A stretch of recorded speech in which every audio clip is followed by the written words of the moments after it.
Redemption of Roxy Salgado. This seatbelt is suffocating. The walls, they're closing in. These were the words of one Roxy Salgado from Roland Heights, California, psychology student at UCLA, before she unclicked her seatbelt and opened her car door to the 10 westbound. Psilocybin was pulsing through her veins, a whole bag of magic mushrooms churning in her stomach against the advice of members of her cohort. Three of them in that car couldn't manage to calm her down, prevent her from tumbling out, somersaults and side rolls as her body went limp into the wind. The black pavement under the night sky illuminated by post lights. It wasn't Roxy's obituary in the following morning paper, but that of Patricia Guzman, mother of three, resident of Pico Union, Los Angeles, hailing from San Miguel, El Salvador, severe trauma to her neck and spine, blunt force trauma to her brain from collision with dashboard, an airbag that never deployed. According to her husband Victor, her last words were, "Me duele," it hurts, and fragmented questions about the safety of their children. Roxy awoke at a friend's house in southeast Los Angeles with a headache, sprained ankle, some cuts and bruises, unanswered texts and voicemails, clothes embedded with gravel and stained with blood and vomit. 3 months later, Roxy is in a state between uppers and downers, leaning on a chain link fence across the street from a house in Pico Union, Los Angeles. It is once again nighttime. Roxy looks in through partially open windows, revealing the Guzman family inside. Victor and his three children. There is laughter. There is screaming. There are long silences and muffled whimpers.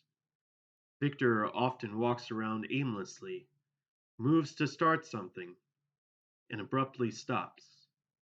The youngest of the three, Lucita, has a Dora the Explorer doll. Sometimes she talks to it, clutches it tightly for hours, crouched in the same spot. 1 month later, it is the eve of Lucita's birthday.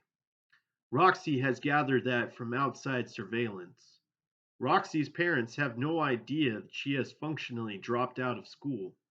Roxy spends most of her days visiting friends and dealers, going to parties, kickbacks, afternoon hangs, walking the lampposts and pavements of Los Angeles. But every trip eventually takes her back to the Guzmans.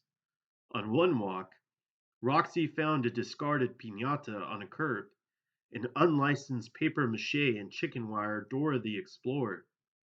That day, Roxy picked it up, took it with her on the bus, and dragged it home, fashioned it into a costume. Roxy stands now in the Guzman's kitchen with it on after having broken in. Her mind is swimming with guilt and hope, the pain of something that happened to her long ago.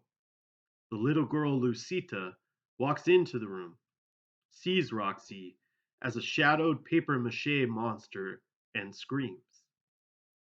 Roxy lifts her costume hands to try and comfort Lucita.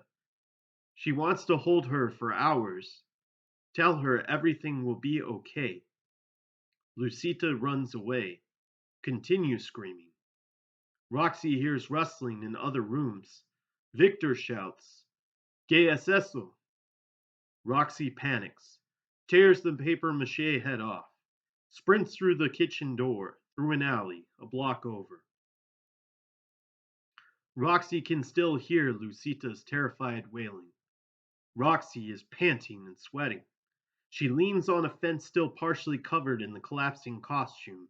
She weeps as the neighborhood dogs awaken the neighborhood. One snaps behind her.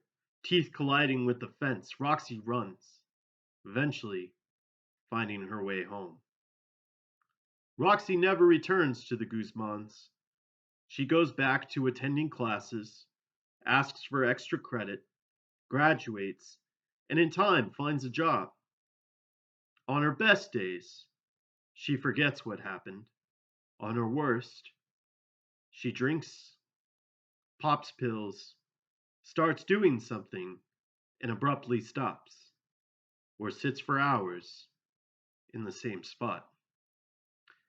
The Guzmans struggle with the loss of Patricia for many years longer.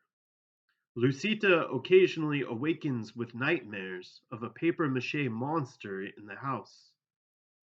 But in time, the nightmares abate. Victor keeps a copy of the paper on his antique wooden nightstand, with the article about what happened the night Patricia died. And within it, it outlines how Victor swerved into the shoulder of the freeway to avoid a head on collision with a truck heading the wrong direction.